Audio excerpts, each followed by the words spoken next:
All right, hello everyone. We are now sitting down with John Cumbers, the founder of SynBioBeta, which is the world's largest synthetic biology conference. It's true. Yes, and thank you for coming. Thank you for having me. Yes.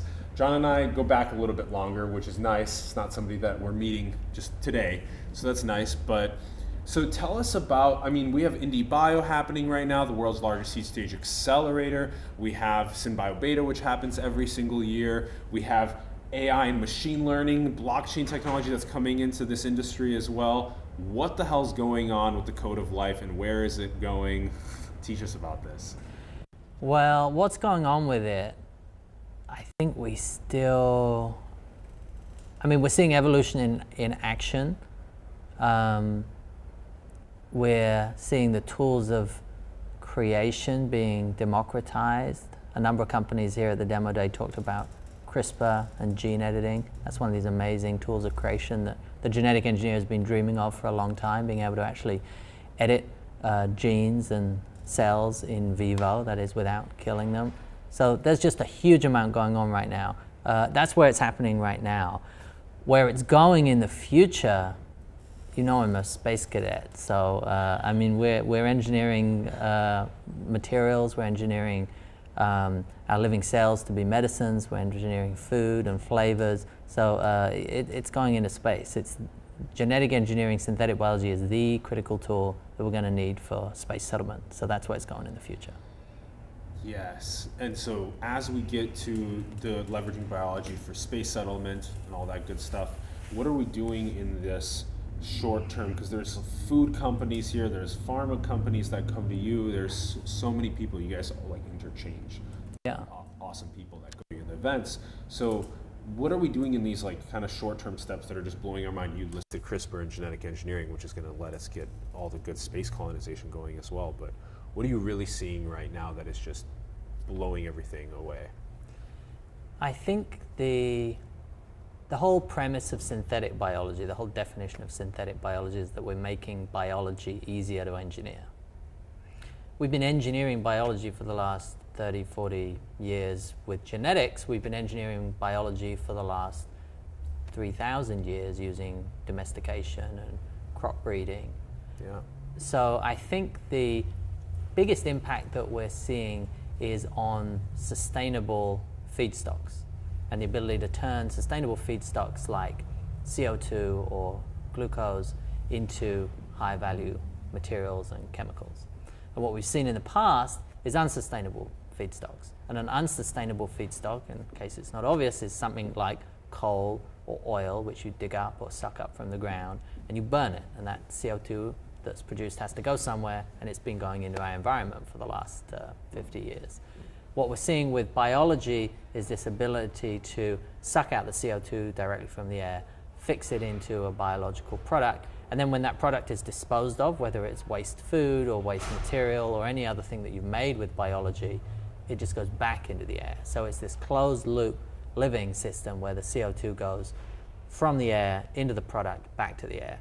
And that's so much better for the environment, and it's better for the bottom line of your balance sheet as well, because you're not having to put in all these resources into sucking up an unsustainable resource and putting it into the air. And that's a crucial example as humans are starting to consume more energy on the planet, and we need to figure out how to right there in the actual process of making whatever we're making to make sure that we are not emitting additional carbon emissions in whatever ways possible. Okay, and then give us some other maybe of your favorite examples of impact. Like freaking Memphis Meat is crazy. All the clean meat companies, clean dairy, clean egg, clean all this stuff, and clean leather. And then we have all of the ways that people are manufacturing proprietary molecules to help with any type of disease that's occurring in the body, or understanding the microbiome. There's so many of these companies that are out here just doing incredible things, and like you said, we're just now really starting to unpack this biotech explosion. Sure. I think some of the food brands that we're seeing are very exciting. Some of the consumer brands that we're seeing are very exciting. We saw one today, which was a company that was making engineered wood. I Yes. think that's really cool. And the fact that these are mostly young entrepreneurs who are trying to create a product, trying to create a brand, and then take it directly to market. These are not Yes. B2B players, these are B2C players. And I think that's really exciting. Yes. I've loved being a part of indie bio ecosystem because I've had the opportunity to help scientists become entrepreneurs. That's such a fun process. Yeah. Because there's such brilliant people in the world, and then it's like the barriers for them are maybe learning how to speak about their product in a concise way, or learning how to market it really well, or learning how to build rapport with people, or there's so many processes that maybe, but they can go crazy talking about how much they love their product and how the nuance of that they can get really deep in. So you seem to be on both ends. You're very scientific, but you're also very businessy. So that's really important to know how to do that. Yeah, and scientists hate marketing. I mean, we're not programmed to market things at all. So you have to, and even if you did like marketing, it would be beaten out of you in grad school. So yeah, you've got to, and that's because marketing is not about data and facts. Marketing is about perception and feelings. Yes. And it's more psychology than psychologically driven than data driven. Yeah. That can be both. Yeah. Yeah.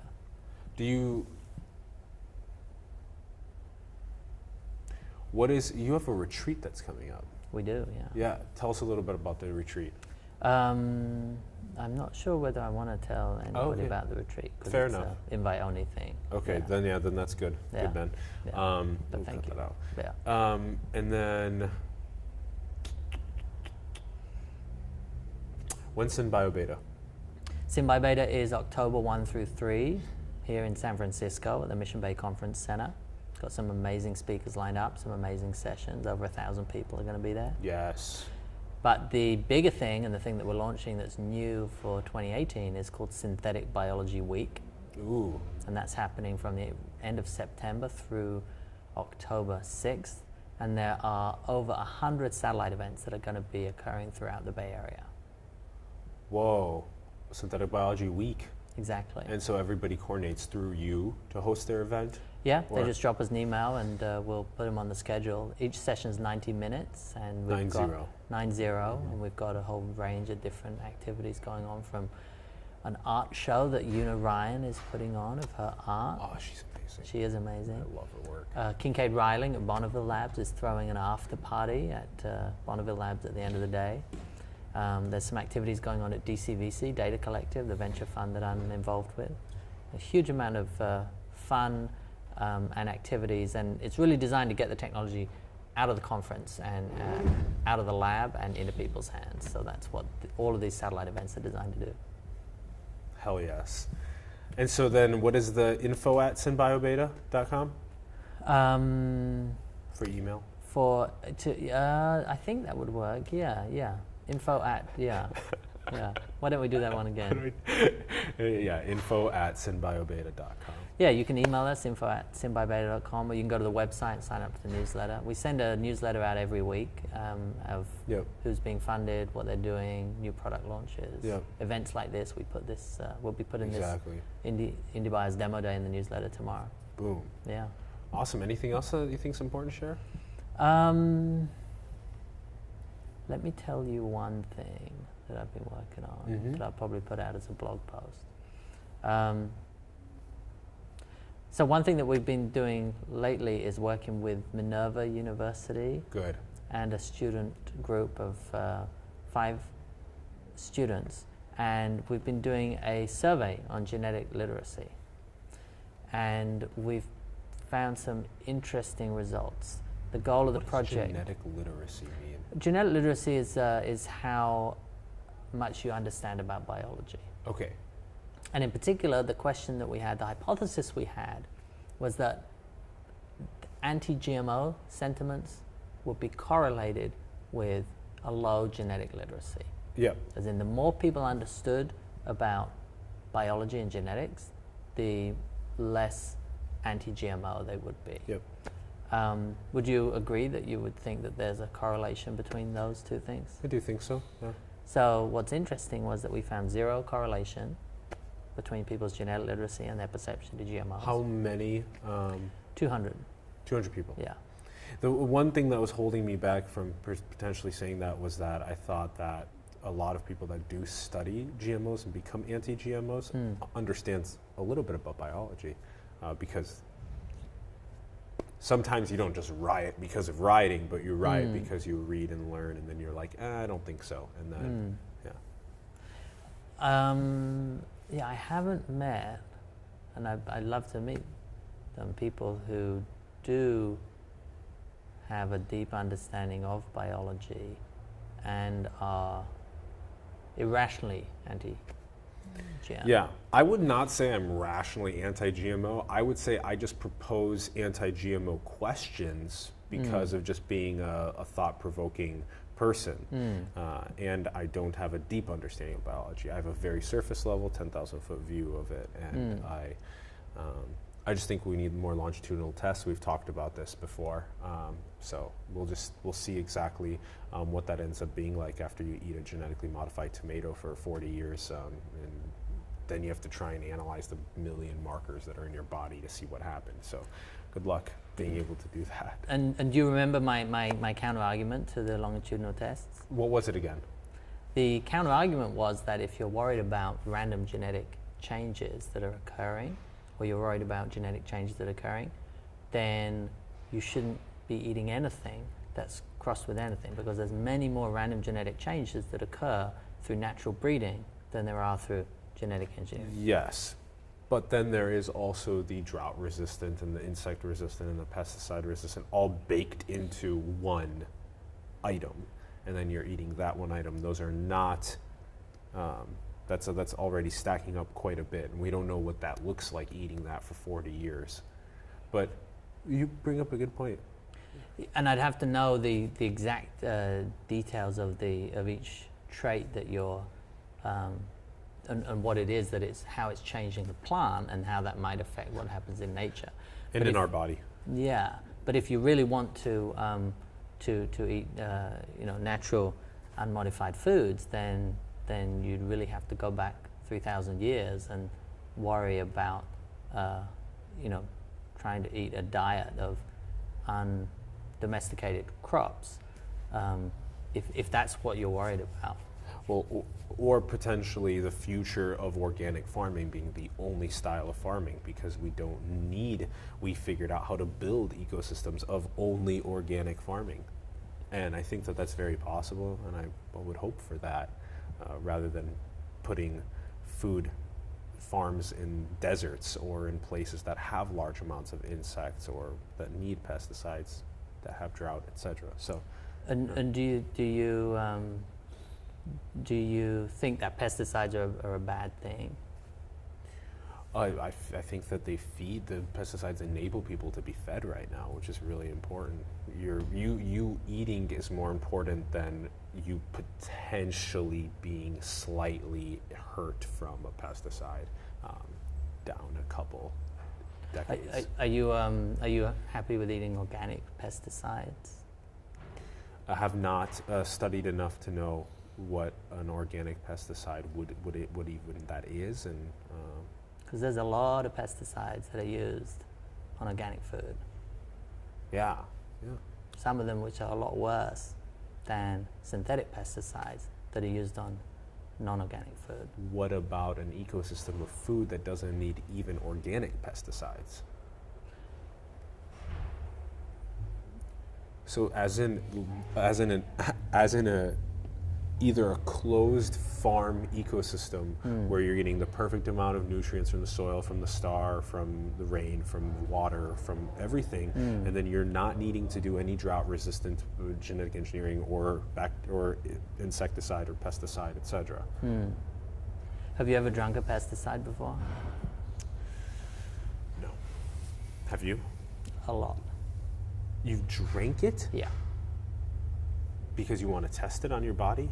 No, it's because I don't want bacteria in the water that I'm drinking, so we put chlorine in it to kill it. Where? Where were you? Well, in my kitchen. I mean, pesticides are are pretty useful things for killing unwanted bacteria. If we didn't put them in our water like chlorine, then when you turn on, then you'd have to boil every single cup of water that you drank with or that you brushed your teeth with, which they do in countries like Bangladesh, where they don't have chlorinated water systems and infrastructure to kill the water. They boil every cup. Yeah. Well, the water that comes out of the San Francisco and New York and other cities' water systems is able to be drank because it has a small, tiny parts per million of chlorine. Yeah. So the results of the study showed that that there was no correlation with these 200 people. But the second interesting result was that there was no anti-GMO perception. Either. Yeah, I shouldn't say there wasn't, and there was. I guess I can say there was no anti-GMO. We would think that if you surveyed people in the Bay Area, that the majority of people would be anti-GMO. I would have thought that. In the Bay Area? Anywhere. I mean, in the U.S., in the Bay Area, the feeling is that there's an anti-GMO movement that is rife, and the data actually said that didn't exist. There was neutral perception. Sentiment? 50-50? 50-50. No, I mean it wasn't. Out of 200 people, it wasn't. yeah. It's a small survey, but it wasn't statistically significant. So why do you think we have this anti-GMO perception? Why do we think that people are anti-GMO?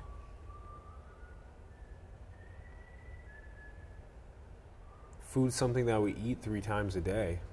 Food's something that's very close to our hearts, and it's something that's difficult to be educated about biology to its full extent. That is true. Now there's another theory, the something Kroger. Have you heard of this? The Dunning-Kruger effect. Dunning-Kruger effect. Yeah. And I think that has a lot to do with it. It's confirmation bias. And The Dunning-Kruger effect basically says that the more that you know about something, the more that you underestimate your ability to do it. The less you know about something, the more you overestimate your ability to make a statement about it. And so in this case, yes, a lot of people, and in basically every case about everything, the more that you meditate and the more that you lose your ego to psychedelics and that you have a very open mind and all these different types of practices that you can do, the more you're just willing to just be like, I don't know, the more you're willing to be open-minded to talk to somebody that's conservative or liberal, the more you're willing to talk to somebody that's anti-GMO, that's pro-GMO, and that kind of stuff. And then that way you learn. And it's another thing is investing your time. Invest the time of each day into learning. When you come home, don't just watch cat videos for 6 hours. Watch a documentary like Food Evolution for a little while, and watch and try and learn. Be skeptical to everything, but just try and learn and everything. So it goes deep, but I do think that has essence in every conversation, basically. But try our best to not be egotistical about what we know or what we don't know, but just be open-minded about things in general. But why is this so important to you? It's not. It's a side project. I was doing it on Saturday morning with these students. But what I wanted to do was to start on an education initiative to educate people about genetics. I think it's cool. I think it's fascinating. So. Yes. And I also I don't want there to be an anti-GMO movement or perception, because I think the technology can do a lot of good in the world, and I think it's damaging the environment, and it's I think there's a lot of awesomeness that can happen through amazing GMOs. The same thing can be said about genetic engineering. There could be a whole genetic engineering, fuck that movement of people that are like, no, regulate, crazy. And I think that there's a little bit of truth in that, just like there might be a little bit of truth in the anti-GMO, potentially.